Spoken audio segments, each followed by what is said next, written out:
ನಮಸ್ಕಾರ. ಈ ನ್ಯೂಸ್ ಟಿವಿಯ ಸ್ಪೀಡ್ ನ್ಯೂಸ್ಗೆ ಸ್ವಾಗತ. ದೇಶ ಮತ್ತು ರಾಜ್ಯದ ಸಮಗ್ರ ಸುದ್ದಿಗಳು ಹಾಗೂ ಸ್ಥಳೀಯ ವಿದ್ಯಮಾನಗಳ ಪಟಪಟ್ ಸುದ್ದಿಗಳು. ಚಿಂತಾಮಣಿ ಬಳಿ ಖಾಸಗಿ ಬಸ್ ಡಿಕ್ಕಿ ಹೊಡೆದ ಪರಿಣಾಮ ದ್ವಿಚಕ್ರ ಸವಾರ ಮಾಜಿ ಸೈನಿಕ ಶ್ರೀನಿವಾಸ್ ರವರು ಸ್ಥಳದಲ್ಲೇ ಮೃತಪಟ್ಟಿದ್ದಾರೆ. ಚಿಂತಾಮಣಿ ಬಳಿ ಖಾಸಗಿ ಬಸ್ ಡಿಕ್ಕಿಗೆ ದ್ವಿಚಕ್ರ ಸವಾರ ಸ್ಥಳದಲ್ಲೇ ದುರ್ಮರಣ.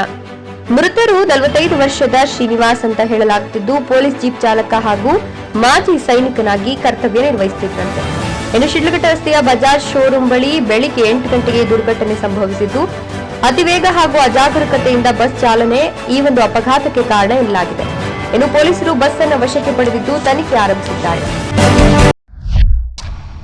ತುಮಕೂರಿನ ಸಿದ್ಧಗಂಗಾ ಮಠಕ್ಕೆ ರಾಷ್ಟ್ರಪತಿ ದ್ರೌಪದಿ ಮುರ್ಮು ಭೇಟಿ ನೀಡಿ ಶಿವಕುಮಾರ ಸ್ವಾಮೀಜಿಗಳ ಗದ್ದುಗೆಗೆ ಪೂಜೆ ಸಲ್ಲಿಸಿದ್ರು. ತುಮಕೂರಿನ ಸಿದ್ಧಗಂಗಾ ಮಠಕ್ಕೆ ರಾಷ್ಟ್ರಪತಿ ದ್ರೌಪದಿ ಮುರ್ಮು ಭೇಟಿ ನೀಡಿದ್ದು, ಶಿವಕುಮಾರ ಸ್ವಾಮೀಜಿಗಳ ಗದ್ದುಗೆಗೆ ಪೂಜೆ ಸಲ್ಲಿಸಿ ಮಕ್ಕಳಿಗೆ ಸಂದೇಶ ರವಾನಿಸಿದ್ದಾರೆ. ರಾಜ್ಯಪಾಲ ತಾವರ್ ಚಂದ್ ಗೆಹ್ಲೋಟ್, ಸಚಿವ ವಿ ಸೋಮಣ್ಣ ಉಪಸ್ಥಿತರಿದ್ದು, ಭಕ್ತರಿಗೆ ದಾಸೋಹ ವ್ಯವಸ್ಥೆ, ಭಾರೀ ಭದ್ರತೆಯನ್ನು ಕೂಡ ನಿಯೋಜನೆ ಮಾಡಲಾಗಿದೆ. 1000ಕ್ಕೂ ಹೆಚ್ಚು ಪೊಲೀಸ್ ಸಿಬ್ಬಂದಿಗಳು ಕಾವಲು ವ್ಯವಸ್ಥೆಗೆ ನಿಯೋಜನೆ ಮಾಡಲಾಗಿದೆ. ಹಾವೇರಿ ಬಸ್ ನಿಲ್ದಾಣದಲ್ಲಿ ಚಾಲಕನ ನಿಯಂತ್ರಣ ತಪ್ಪಿ ಬಸ್ ಪ್ರಯಾಣಿಕರ ಮೇಲೆ ನುಗ್ಗಿ 4ವರಿಗೆ ಗಾಯಗಳಾಗಿವೆ. ಹಾವೇರಿ ನಗರ ಬಸ್ ನಿಲ್ದಾಣದಲ್ಲಿ ಇಂದು ಮುಂಜಾನೆ ಭೀಕರ ಅಪಘಾತ ಸಂಭವಿಸಿದೆ. ಚಾಲಕನ ನಿಯಂತ್ರಣ ತಪ್ಪಿದ ಬಸ್ ನಿಲ್ದಾಣದ ಪ್ಲಾಟ್ಫಾರ್ಮ್ ಮೇಲೆ ಬಸ್ಗಾಗಿ ಕಾಯುತ್ತಿದ್ದ ಪ್ರಯಾಣಿಕರ ಮೇಲೆ ಏಕಾಏಕಿ ನುಗ್ಗಿದ್ದು, ಘಟನೆಯಲ್ಲಿ 4 ತೀವ್ರವಾಗಿ ಗಾಯಗೊಂಡಿದ್ದಾರೆ. ಬೆಳಗ್ಗೆ ಸುಮಾರು 7 ಗಂಟೆಯ ಸಮಯದಲ್ಲಿ ಈ ಅಪಘಾತ ಸಂಭವಿಸಿದೆ. ಬಸ್ ಚಾಲಕನ ಅತಿಯಾದ ವೇಗ ಮತ್ತು ನಿರ್ಲಕ್ಷ್ಯತನವೇ ಘಟನೆಗೆ ಕಾರಣ ಅಂತ ತಿಳಿದುಬಂದಿದೆ. ಘಟನೆಯಲ್ಲಿ 2 ವರ್ಷದ ಪುಟ್ಟ ಮಗು ಹಜರತ್ ಅಲಿಗೆ ತೀವ್ರವಾಗಿ ಗಾಯಗಳಾಗಿದ್ದು, ಸದ್ಯ ಹುಬ್ಬಳ್ಳಿಯ ಕಿಮ್ಸ್ ಆಸ್ಪತ್ರೆಯಲ್ಲಿ ಸಾವು ಬದುಕಿನ ನಡುವೆ ಹೋರಾಟ ನಡೆಸುತ್ತಿದ್ದಾನೆ. ಕಲಬುರಗಿ ನಗರದ ಮಹಾಲಕ್ಷ್ಮಿ ದೇವಸ್ಥಾನದಲ್ಲಿ ಕಳ್ಳತನ ನಡೆದಿದ್ದು, ಚಿನ್ನಾಭರಣ ಮತ್ತು ಬೆಳ್ಳಿ ಮುಖವಾಡವು ಕಳವು ಮಾಡಲಾಗಿದೆ. ಕಲಬುರಗಿ ಜಿಲ್ಲೆಯಲ್ಲಿ ದೇವಸ್ಥಾನ ಕಳ್ಳತನದ ಘಟನೆ ಬೆಳಕಿಗೆ ಬಂದಿದೆ. ನಗರದ ಕುವೆಂಪು ನಗರದಲ್ಲಿರುವ ಮಹಾಲಕ್ಷ್ಮಿ ದೇವಸ್ಥಾನಕ್ಕೆ ಕಳ್ಳನು ಗರ್ಭಗುಡಿಗೆ ನುಗ್ಗಿ ದೇವರ ವಿಗ್ರಹದ ಮೇಲಿದ್ದ ಚಿನ್ನಾಭರಣ ಕದ್ದಿದ್ದಾನೆ.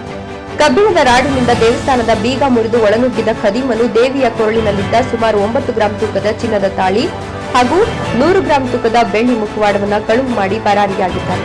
ಈ ಘಟನೆ ದೇವಸ್ಥಾನದ ಸಿಸಿ ಕ್ಯಾಮೆರಾಗಳಲ್ಲಿ ಸೆರೆಯಾಗಿದ್ದು, ದೃಶ್ಯಾವಳಿಗಳ ಆಧಾರದಲ್ಲಿ ಪೊಲೀಸರು ತನಿಖೆ ಆರಂಭಿಸಿದ್ದಾರೆ. ಪ್ರಧಾನಿ ನರೇಂದ್ರ ಮೋದಿ ಅಸ್ಸಾಂನ ದಿಬ್ರುಗಢದಲ್ಲಿ ಚಹಾ ತೋಟಕ್ಕೆ ಭೇಟಿ ನೀಡಿ ಕಾರ್ಮಿಕರೊಂದಿಗೆ ಸಂವಾದ ನಡೆಸಿದ್ರು. ಚಹಾ ಉದ್ಯಮದ ಮಹತ್ವವನ್ನು ಅವರು ಒತ್ತಿ ಹೇಳಿದರು.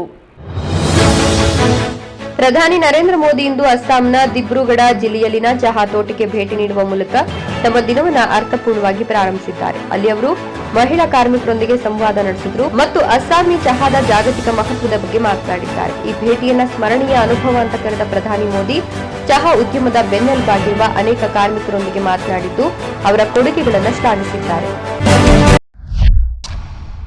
ಕನ್ಯಾಕುಮಾರಿಯಲ್ಲಿ ನಿಯಂತ್ರಣ ತಪ್ಪಿದ ಕೇರಳ ಸರ್ಕಾರಿ ಬಸ್ ದ್ವಿಚಕ್ರ ಸವಾರರಿಗೆ ಡಿಕ್ಕಿ ಹೊಡೆದ ಪರಿಣಾಮ ದಂಪತಿ ಗಂಭೀರವಾಗಿ ಗಾಯಗೊಂಡಿದ್ದಾರೆ.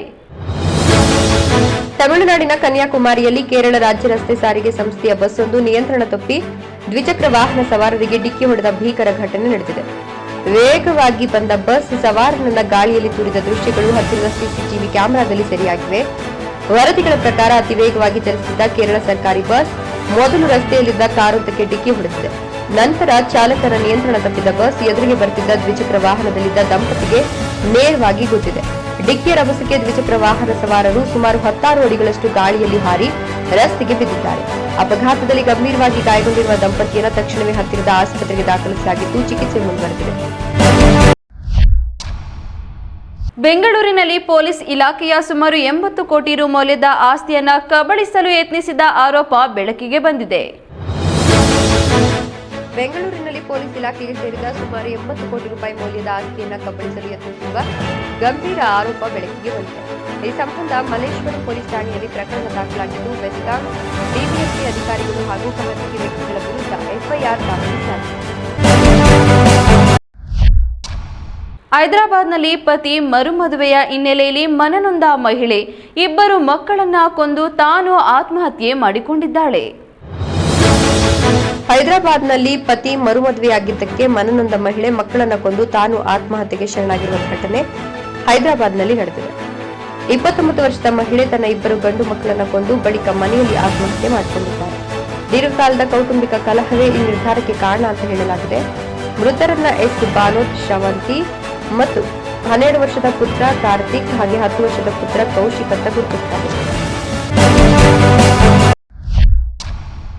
ರಾಜ್ಯದಲ್ಲಿ ಬಿಸಿಲಿನ ತಾಪಮಾನ ಹೆಚ್ಚಳ ಹಿನ್ನೆಲೆ ಕಚೇರಿ ಸಮಯ ಬದಲಾವಣೆ ಆದೇಶ ಹೊರಡಿಸಿದ್ರು ಕೆಲವು ಕಡೆ ಅಧಿಕಾರಿಗಳು ಪಾಲಿಸದೆ ವಿಳಂಬವಾಗಿ ಹಾಜರಾಗುತ್ತಿರುವುದು ಕಂಡುಬಂದಿದೆ. ರಾಜ್ಯದಲ್ಲಿ ಬಿಸಿಲಿನ ತಾಪಮಾನ ಹೆಚ್ಚುತ್ತಿರುವ ಹಿನ್ನೆಲೆ ಕರ್ನಾಟಕ ಸರ್ಕಾರ ಕಿತ್ತೂರು ಕರ್ನಾಟಕದ 2 ಮತ್ತು ಕಲ್ಯಾಣ ಕರ್ನಾಟಕದ 7 ಜಿಲ್ಲೆಗಳಲ್ಲಿ ಸರ್ಕಾರಿ ಕಚೇರಿ ಸಮಯವನ್ನು ಬದಲಾವಣೆ ಮಾಡಿ ಆದೇಶ ಹೊರಡಿಸಿತ್ತು. ಅದರ ಅನ್ವಯ 2026ರ ಏಪ್ರಿಲ್ ಮತ್ತು ಮೇ ತಿಂಗಳಲ್ಲಿ ಪ್ರಸ್ತುತ ಇರುವ ಕಚೇರಿ ವೇಳಾಪಟ್ಟಿಯ ಬದಲಾಗಿ ಬೆಳಗ್ಗೆ 8 ಗಂಟೆಯಿಂದ ಮಧ್ಯಾಹ್ನ 1:30ರವರೆಗೆ ಸಮಯ ನಿಗದಿ ಮಾಡಲಾಗಿತ್ತು. ಹೀಗಿದ್ರೂ ಕೆಲ ಅಧಿಕಾರಿಗಳು ಮಾತ್ರ ಆದೇಶಕ್ಕೆ ಗ್ಯಾರೆ ಅಂತಿಲ್ಲ. ಹೊಸ ಆದೇಶದ ಅನ್ವಯ ಬೆಳಗ್ಗೆ 8 ಗಂಟೆಯಿಂದಲೇ ಸರ್ಕಾರಿ ಕಚೇರಿ ಆರಂಭವಾಗಿದ್ರು ಕೊಪ್ಪಳದ ಕಚೇರಿಯಲ್ಲಿ ಮಾತ್ರ ಸಮಯ 9:30 ಕಳೆದರೂ ಅಧಿಕಾರಿಗಳು ಪತ್ತೆ ಇರಲಿಲ್ಲ. ಈ ನ್ಯೂಸ್ ಟಿವಿಯ ಸ್ಪೀಡ್ ನ್ಯೂಸ್ ಜೊತೆಗೆ ತಪ್ಪದೆ ವೀಕ್ಷಿಸಿ. ಈ ನ್ಯೂಸ್ ಟಿವಿಯ ಮುಖ್ಯ ಸಂಚಿಕೆ ರಾತ್ರಿ 8:30ಕ್ಕೆ.